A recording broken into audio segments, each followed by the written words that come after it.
우리가 사는 이 세상에는 참 가짜가 많죠.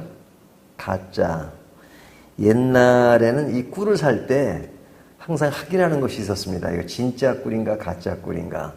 요즘은 가짜 꿀이 별로 얘기되지 않는 것 같아요. 그러니까 꿀 자체가 이렇게 옛날보다 비싸지 않으니까 뭐 가짜 꿀 그런 말은 많이 못 들었는데, 옛날에는 뭐 꿀을 사려면 꼭 진짜 가짜를 꼭 가려야 될 정도로 가짜 꿀이 많았습니다.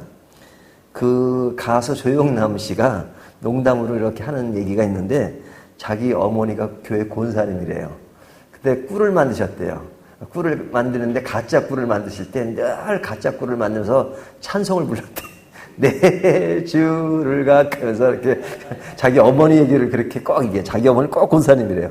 우리 권사님은요 가짜 꿀을 만들면서도 늘 찬송을 부르시면서 만드셨어요.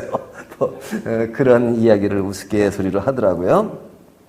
근데 요즘은 저 가짜 꿀 얘기는 없지만 가짜를 대표하는 것이 뭐냐면 보이스피싱입니다. 그렇죠? 사람을 잘 속여요. 그럴듯한 내용으로 사람을 유혹해서 돈을 뜯어내죠. 그들이 하는 말은 대부분 가짜입니다. 근데 이제 이런 가짜가 오늘날 우리 주변에 있듯이 신앙에도 가짜가 있습니다. 특별히 오늘 본문을 보면 이 데살로니가 교회 안에 가짜에 대한 이야기를 하는데, 이제 무엇을 중심으로 가짜 이야기가 전개되냐면 재림과 관련된 겁니다. 재림. 그래서 데살로니가 전서도 그렇고 후서도 그렇고 이 재림에 대한 이야기가 큰 핵심으로 자리 잡고 있는 겁니다. 재림에 대해서 사람들을 유혹하는데 그 유혹하는 내용 중에는 가짜가 많았다 하는 겁니다. 그래서 이 가짜로 유혹을 하는데, 그 유혹은 뭐 그때뿐만 아니라 오늘날에도 이 가짜로 유혹하는 것이 많죠. 그 유혹의 특징이 뭐냐? 다시 말하면 가짜의 특징이 뭐냐 하는 건데요. 첫 번째 내용은 2절 보세요. 영으로나 또는 말로나 또는 우리에게서 받았다 하는 편지로나, 이러죠. 우리에게 받았다 하는 편지로나. 이 가짜의 유혹의 특징은 뭐냐면 받았다는 말을 참 많이 합니다. 받았다. 여기도 보면 받았다 하는 편지로나. 그러니까 뭘 받았다는 거예요? 여기 보면 앞에 영으로나, 영으로 받았다, 또는 말로나, 또는 우리에게 받았다는 편지. 이 우리에게 받았다는 것은 그 바울에게 받았다는 거죠. 바울이 우리에게 편지를 보는데 그 편지 내용에 이런 것이 있어 하고 이제 어떤 진실을 얘기하는 것이나 가짜로 얘기하는 것이 있단 말이죠. 또 영으로 받았다, 또 말로 받았다 하는 겁니다. 그러니까 이 받았다는 것은 뭘 이야기하냐면 자신들의 핵심이 있어요. 자신들에게, 그러니까 자기에게 뭔가가 있다라는 그런 특수한 어떤 것을 강조한단 말이죠. 그러니까 이 데살로니가 교회도 이런 가짜의 특징은 뭐냐면 내가 받았다 하는 것을 내세웁니다. 두 번째는요, 4절을 보면 그는 대적하는 자라 신이라고 불리는 모든 것과 숭배함을 받는 것에 대하여 그 위에 자기를 높이고 하나님의 성전에 앉아 자기를 하나님이라고 내세우느니라. 자, 여기에 그런 가짜로 유혹하는 사람의 특징은 뭐예요? 누굴 내세워요? 자기를 내세운다 이거죠. 자기를 내세운다. 어느 정도까지 내세우냐면 자기를 높이고, 그죠? 그 다음에 그것이 심한 사람은 자기를 하나님이라고 내세운다. 그렇게 말하죠. 모든 것과 숭배 갖는 것에 대항하여 그 위에 자기를 높이고 하나님의 성전에 앉아 자기를 하나님이라고 내세우느니라. 그러니까 그 주체가 뭐예요? 하나님이 아니고 하나님보다 어느 사이에 자기가 높아졌죠. 물론 아주 자기가 하나님이라고 말하는 사람도 있어요. 그렇지만 그렇게까지는 안 가죠. 표현은. 하지만 그 내용을 자세히 들어보면 주체가 자기가 되는 경우가 많습니다. 또 어떤 특징이 있냐면 10절을 보면요. 불의의 모든 속임으로 멸망하는 자에게 있으리니 이는 그들이 진리의 사랑을 받지 않아요 구원함을 받지 못함이라 이렇게 말하죠. 또 그 전 구절을 보면 이렇게 말씀합니다. 악한 자의 나타남은 사탄의 활동을 따라 모든 능력과 표적과 거짓 기적과 그러죠. 자, 이 가짜로 유혹하는 사람의 특징 중에 하나는 뭐냐면 이들은 악한 자다 이렇게 말하죠. 구절에 악한 자다. 근데 그리고 이들은 어떤 사탄의 활동이다 이렇게 말합니다. 악한 자요 사탄의 활동인데 그들이 외형적으로 보여주는 것이 뭐냐면 모든 능력과 표적과 거짓 기적과 그러죠. 그러니까 표적과 능력은 하나님의 능력으로 나타날 수도 있지만 거짓 것으로도 나타날 수 있단 말이죠. 그러니까 이것이 누구의 활동이라고 말해요? 사탄의 활동을 따라 모든 능력과 표적과 거짓 기적과. 그러니까 기적이나 능력이 있으면 그 능력과 기적 그 자체가 어떤 일상적인 생활과 다르기 때문에 그 자체가 하나님의 능력이라고 판단하면 안 돼요. 하나님의 능력일 수도 있지만 아닐 수도 있어요. 그러니까 하나님의 능력으로도 그렇게 나타날 수 있고 사탄의 활동으로도 나타나기 때문에 기적이나 표적 그 자체를 가지고 진짜냐 가짜냐를 분별하는 시금석이 돼서는 안 돼요. 이것이 누구로부터 나왔는가 하는 것이에요. 그래서 이런 일들을 볼 때 성경은 뭐라고 말하냐면 이것이 어떤 영으로 왔든지 확인하라. 가짜가 얼마든지 흉내낼 수 있다. 이렇게 말하는 겁니다. 그러니까 표적과 외형적인 것으로 평가하지 말고 그 안에 내면이 무엇인가 하는 것으로 평가라는 거죠. 그 다음에 이 가짜의 유혹의 특징은 뭐냐면 2절을 보면요. 하반절 주의 날이 이르렀다고 해서 쉽게 마음이 흔들리거나 두려워하거나 하지 말아야 한다는 것이라. 여기 보면 흔들리거나 두려워하지 말아야 한다 하는 말은 실제로 흔들리고 두려워하는 것이 있는 거죠. 그러니까 이 가짜의 특징은 뭐냐면 사람들을 불안하게 만드는 겁니다. 그렇죠? 사람들을 불안하게 만들고 굉장히 두렵게 만들어요. 그래야 이게 통해요. 보이스피싱의 특징이 뭐냐? 사람을 이게 불안하게 만들어야 합니다. 예? 그래서 제일 사칭하는 것이 뭐냐면 제가 요 근래 이전 이 보이스피싱 몇 개를 좀 들어봤어요. 들어보니까 무슨 뭐 서울중앙 뭐 경찰서 하여튼 지저 뭐 그게 많아요. 뭐 그래가지고 당신 뭐 통장이 뭐 누구한테 뭐 어떻게 돼가지고 대포 통장이 만들어지고 뭐 그런 거 많잖아요.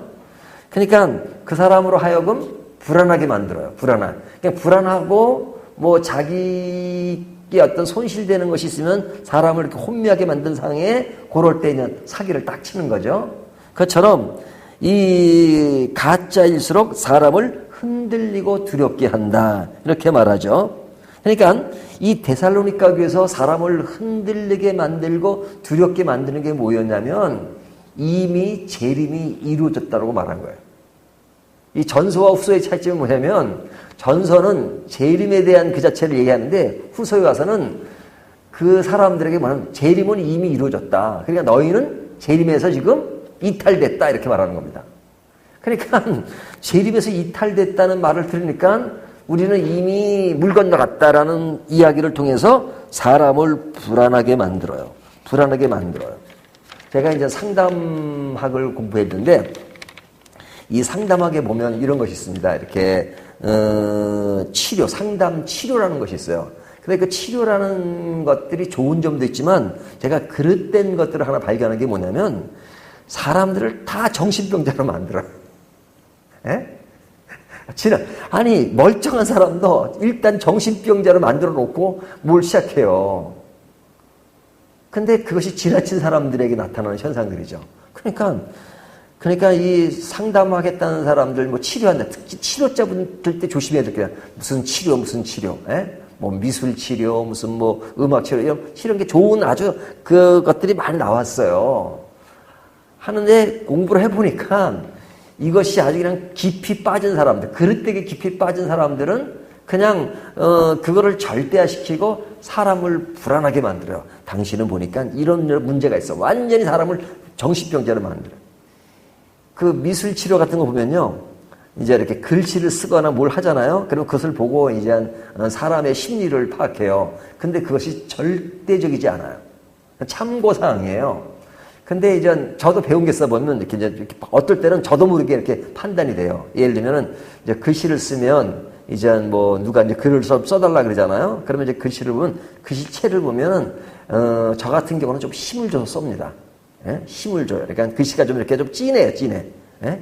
그러니까 그런 사람은 이게 좀 자긍심이 높고, 예?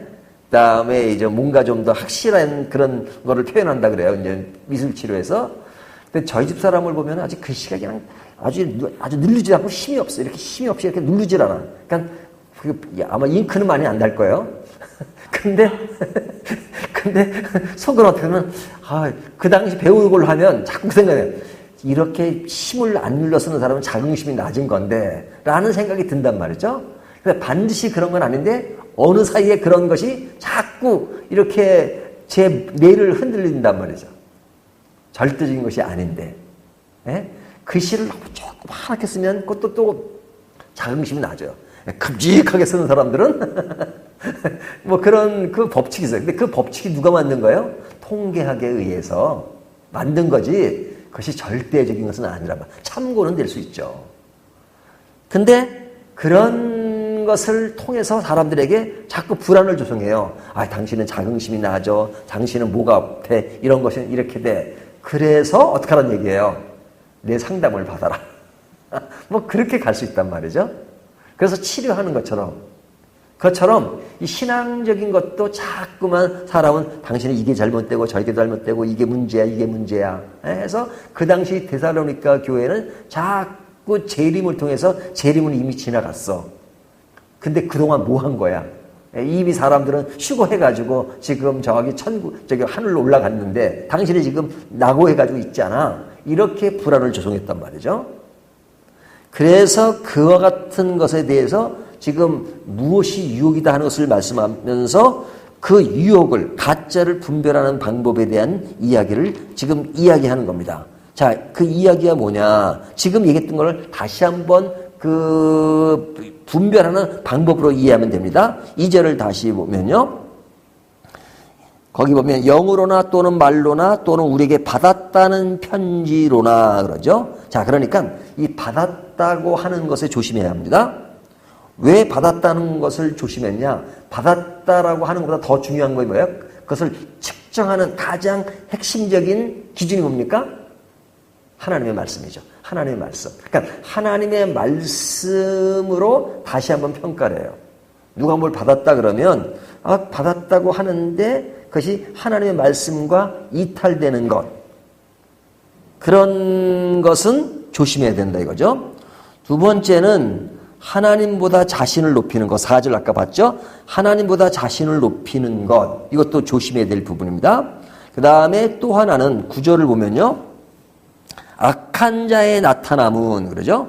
사탄의 활동을 따라 그러죠? 그러니까 이것이 뭐냐면 그 징조가 있다는 겁니다. 자, 징조가 뭐냐?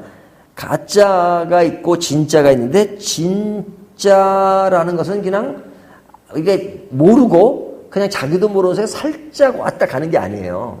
하나님이 진짜를 보여주실 때는 너무 확실한 것을 보여주는 거지 그냥 자기도 모르는 사이에 진짜인지 가짜인지 구별을 못하게 만드시는 게 아니단 말이죠. 근데 가짜는 진짜처럼 보이게 하기 위해서는 오바를 많이 하죠. 그래서 진짜로 위장하고 크게 행세합니다. 그래서 여기 보면 모든 능력과 표적과 거짓 기사와 불의의 모든 속임으로 멸망하는 자들에게 있으리니 그러죠. 그러니까 자꾸만 드러내요. 그것이 가짜일수록 오보를 많이 합니다. 하지만 또 반대로 진짜는 그렇게 흐미하고 잘 모르는 것이 아니라 하나님은 진짜를 말씀하실 때 너무 분명하게 말씀하신다 하는 겁니다. 그래서 이 가짜에게는 어떤 결과가 따르냐. 8절을 보면요.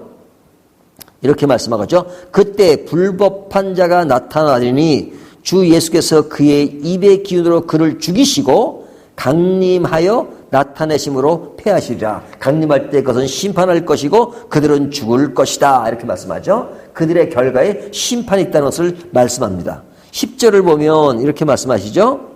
10절 그들이 진리의 사랑을 받지 아니하여 구원함을 받지 못함이라. 그들에겐 구원함을 받을 수 없다. 그리고 11절을 보면 이러므로 하나님이 미혹의 역사를 그들에게 보내사 거짓 것을 믿게 하심은 그러죠. 자, 이것도 그들에게 반드시 심판이 있다는 것을 말씀하고 있는 겁니다.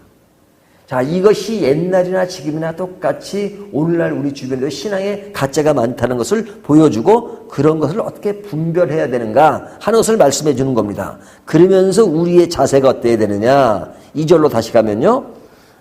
마음이 흔들리거나 두려워하거나 하지 말아야 한다는 것이라. 그러니까 흔들리지 말고 두려워하지 말라. 그 이야기는 두렵게 하는 것, 흔들리게 하는 요소가 나타날 때 그냥 금방 흔들리거나 두려워하지 말고 야, 이것이 가짜인가 진짜를 분별하는 그런 아주 냉정한 자세를 가져야 된다 하는 겁니다. 그 기준이 뭐냐? 분별하는 기준이 뭐냐? 사람이 아니라는 거예요. 사람이 아니라는 거예요. 3절 누가 어떻게 하여도 여기 보면 누가 어떻게 누가는 누구예요? 누가는 사람이죠. 누가 어떻게 하여도 너희가 미혹되지 말라 하는 얘기는 사람이 중심이 아니에요. 진리의 기준은 누가 중심인 거예요? 하나님이 중심인 거죠.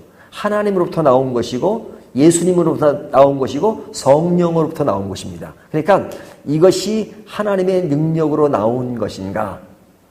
그런데 사람이 자꾸 중심되고 사람을 나타나고 그리고 사람이 중심이 되는 것은 그 어떤 열매를 보고 알지니라 그러잖아요. 그러니까 늘 말씀이 살아있어야 돼요. 이 말씀이 깨어있지 않고 살아있지 않으면요. 금방 넘어지기가 쉬워요. 자, 이런 일들이 왜 있는가이죠. 자, 하나님이 가짜를 만들지 않으시고 진짜만 있게 하시면 간단하잖아요. 우리의 삶에 하나님은 이렇게 가짜를 주변에 만드셔가지고 왜 우리에게 분별하라고 하시고 그러시냐. 그 가짜 자체를 없애면 좋지 않냐. 그렇게 따지면요.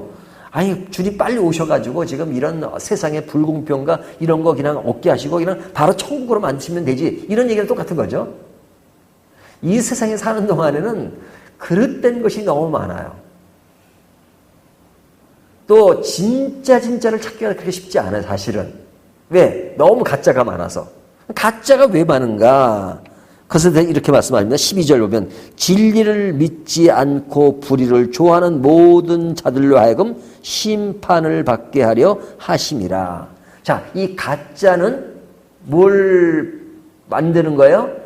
진짜인지 가짜인지를 분별하게 하는 그런 요소가 된다 이거죠. 그러니까 우리가 사람 관계도 그렇잖아요. 그 사람의 진실한가 진실하지 않은가 하는 것을 언제 알 수 있다 그래요? 좋을 때는 모른다는 거예요. 좋을 때는. 위기가 왔을 때. 위기가 왔을 때 그것의 진심을 알 수 있을 때가 많죠. 사실은 기독교 신앙에도 보면 기독교 신앙이 잘 다듬어지고 했을 때가 언제냐면 핍박을 받을 때입니다. 우리나라처럼 지금 기독교가 자유롭게 신앙생활하고 그러면 우리는 교회가 커지고 사람들이 많아지니까 우리 한국 기독교는 정말 순수하다 이렇게 말을 하는지 모르지만 언제 타락해요? 이것이 외적으로 풍성해질 때 타락해요. 그리고 그때 막 상업화되고 엉터리가 많아져요. 가짜가 더 많아지는 겁니다. 하지만 옛날에 그 핍박을 받았던 시대에는요, 세례받는다는 얘기하면, 내가 세례받겠다면 그 사람 언제 죽을지도 모르는 겁니다. 목숨을 걸고 세례를 받는 그 시대에 가짜가 얼마나 많았겠어요. 그때도 가짜 있었죠. 하지만 그때는 진짜 가짜면서 나 예수 믿어요, 세례받게 이런 말을 쉽게 못하죠. 하지만 오늘날은 교회 가면 가짜로 얘기해도 다 믿을 수밖에 없는 상황이니까 저만 같아도 누가 교회 왔는데 나 예수 믿어요, 하나님 믿어요 그렇게 말하면 세례 줄 수밖에 없는 것이고 직분을 줄 수밖에 없잖아요. 속으로는 믿는지 안 믿는지는 어떤 외적인 그런 상황 가지고 판단할 수 있는 조금의 여지가 있을지 모르지만 그러나 연기를 하면 모르는 거죠. 그러니까 얼마든지 속일 수 있어요. 세례받는다고 다 구원받는 거 아니에요. 그래서. 하지만 핍박 시대에는 세례받으면 구원받았다고도 과언이 아니라고 말할 정도로 그때는 위기의 시대니까. 그러니까 그런 위기 때는 그런 것을 쉽게 못해요. 그러니까 이러한 가짜가 있음으로 인하여 어떤 시대에 어떤 그런 것이 있음으로 말미암아 진짜와 가짜를 분별하고 그리고 그런 가운데서 우리의 신앙의 진짜를 더 분명하게 알게 해 주시는 것이다. 그리고 가짜를 평정해 주시는 것이다 하는 것을 오늘 말씀이 교훈으로 주는 것입니다. 그러니까 이 데살로니가 교회에 그런 가짜가 있었기 때문에 바울은 그들에게 편지를 보내면서 흔들리고 두려워하지 말고 그 다음에 이미 지났다고 하는 재림에 대하여 너희가 흔들리지 마라. 이미 지난 것이 아니다 해서 3절부터 10절까지는 그 내용을 구체적으로 얘기합니다. 이미 그런 징조가 나타날 때는 이런 것이 나타나고 이미 그랬던 사람이 나타나가지고 그 가짜들이 판치는 그런 모습이 있을 거야. 그런 것이 없는데 재림이 있을 수가 없어. 지나갔다고 말할 수 없어. 이렇게 이야기하는 겁니다. 오늘 이 말씀 따라서 우리가 늘 가짜와 진짜를 분별하고 가짜의 유혹 속에서도 튼튼히 서 있는 저와 여러분이 되시기를 주님의 이름으로 축원합니다.